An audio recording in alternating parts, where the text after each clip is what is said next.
today's activity, I wanted to take a look at a practical application for using Excel, and this one is for saving. I pulled this from Next Gen Personal Finance that I use in my personal finance course. I think it's an interesting example about how athletes don't save for their future, and if they had, they wouldn't have gone broke. So I think it kind of puts it into perspective what this man could have saved and what you could save if you put away, say 5% of your salary. So our task is to create a spreadsheet that determines how much money Allen Iverson would have today if he had saved a small percentage of his salary every season and invested it in an index fund like the S&P 500. I won't go into details about that. You can take my saving and investing class if you want to learn more about index funds. But what we have here is Allen's salary. You can see his salary during his career from 1996 to 2010. And his total career salary was $154,494,445.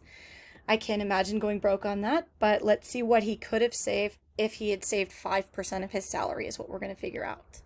Here we have the returns for the stock market, the top companies in the stock market for that year. This is the average return.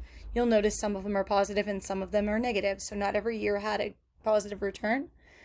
And so that'll factor in too. So I think that's pretty interesting. And so what we're going to assume here to make this simple, because there's a lot more complicated things that could happen, is we're going to assume that Allen Iverson saves his money throughout the year in a shoebox, so it earns no return during the year that he earns the money. And then on the first day of the next year, he puts it into the S&P 500 index fund. Okay, just to make, that simpler calculation. We'll work with simple interest rather than compounding daily or monthly to keep it simpler. This isn't a math class. This isn't a finance class. I just want to teach you how to use Excel. After he retires, he doesn't have any salary to earn, but he keeps his money in an S&P 500 fund. Okay, so that's what we're going to do here. Okay, so on this first sheet, you have the numbers. And on the second sheet, if you click on it, it's going to take you to a table that I built for you. And we're going to assume that his savings rate was 5%. Okay, so what we're going to do here and I did not put formulas in here for you. I purposely didn't so that you couldn't cheat and just copy my formulas. So what you're going to do here is you're going to put his starting balance. Like I said, at the beginning of his career, he had $0. And then at the end of the year, he's going to put it all in the bank account and the S&P at the end of the year. Okay, so the first year he has 33.10% return, and we got that from the table here.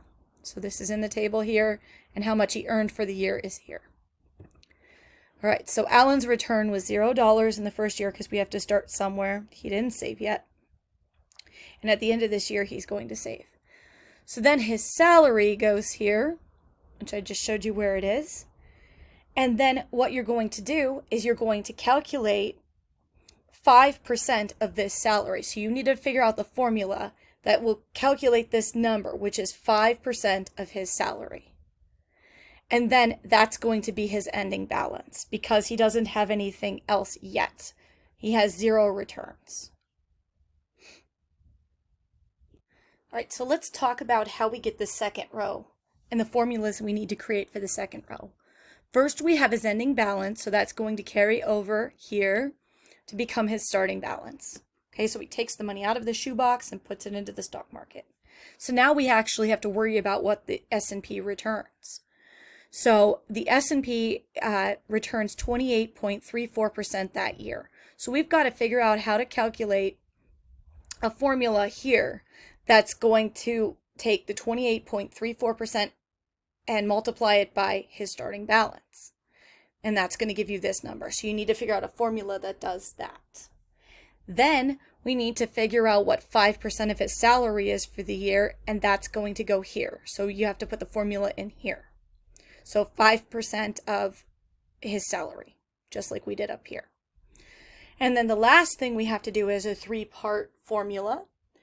And what we need to do is we need to add his ending balance from last year with his returns from the stock market this year and the amount of money that he saved from this year's paycheck. And that's going to be the ending balance. So you have three numbers here.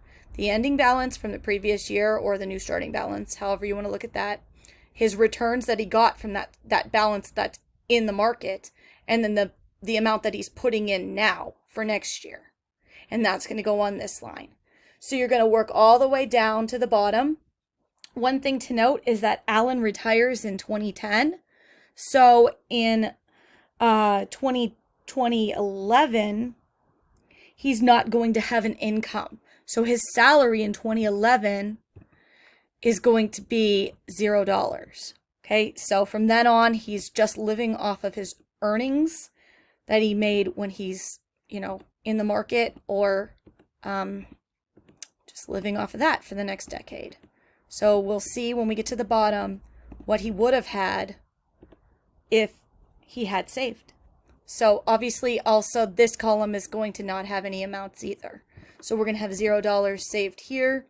So he's just living off of the interest after he retires. So I think this will be a challenge, and we'll see how much money he could have saved.